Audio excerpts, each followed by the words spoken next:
Welcome to the Real Estate Deep Dive with Paul D. Garrison from JP and Associate Realtors.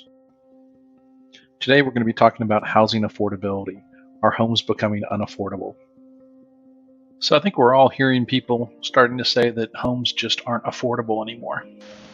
So first let's take a look at kind of what's causing people to say this, and then take a look at the context of how affordable homes are today compared to recent and past histories. So what you're looking at here is the average monthly mortgage payment across the U.S. and how that has been increasing significantly over the last few months. So you can see that in March, April, and May, and June, with home prices rising significantly, so have the mortgage payments to go along with that. So this information is put out by the National Association of Realtors, and it's actually causing some people to kind of hit the pause on their home buying plans out of fear of housing becoming unaffordable. I also wanted to kind of show you a quick monthly zoom in on the affordability index put out by NAR. So how to read this is the higher the number, the more affordable homes are.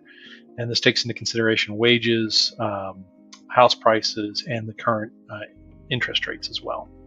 So home affordability is definitely decreasing. But if you're thinking to sit on the sidelines rather than pursuing your home purchasing plans, let me kind of put this into context for you. So it's important to keep everything in context. So let's zoom out on that affordability index and take a look at it over the past, say, 11 years. During that period, yes, we are at a low point for the last 11 years as far as home affordability goes, but much of that period was dominated by distressed properties during the last housing crisis. If we take a look at the period going all the way back to 1990, we can see that we're actually still higher than we were all the rest of that time period. So again, to help keep things in context, the alternative to buying a home is renting. And this chart here actually helps show the median asking rent since 1988. So we can see that rents have actually been fairly consistently going up over time until fairly recently, whenever they started to rise quite quickly.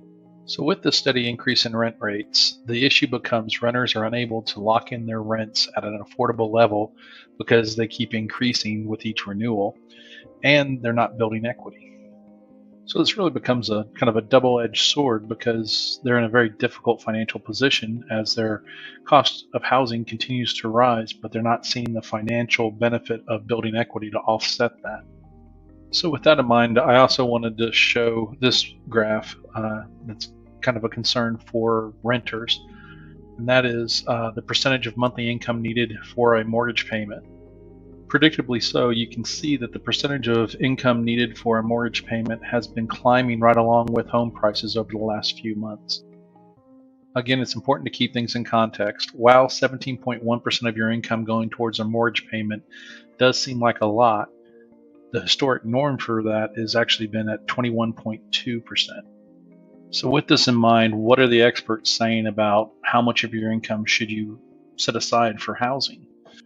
Well, Freddie Mac's Essential Guide to Creating a Home Buying Budget says most lenders agree that you should spend no more than 28% of your gross monthly income on a mortgage payment, including principal, interest, taxes, and insurance.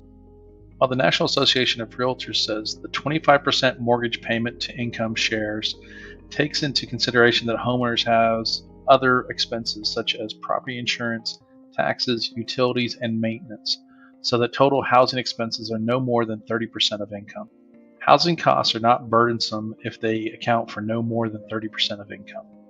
So NAR is taking the approach of capping it at 25% of income because of the additional expenses that go along with home ownership. So let's take a graphical look at what we just heard from the experts and the data we just looked at. So we know from the data that we've looked at so far that today's average is at 17.1%, but it is climbing, and a lot of people are keeping an eye on this. But again, the context is what's important. It's still quite a bit lower than the historical average of 21.2%, and even more so than the guidance given by experts of 25%.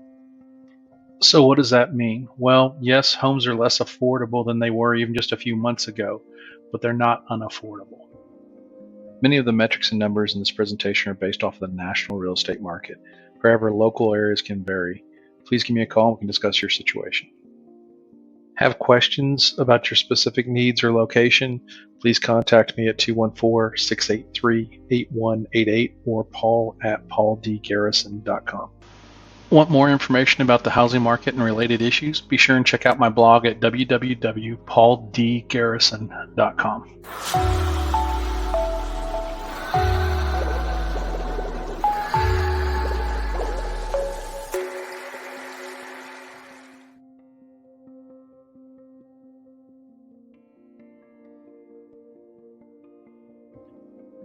Thank you for your time. Please take a moment to visit our website at www.pauldgarrison.com.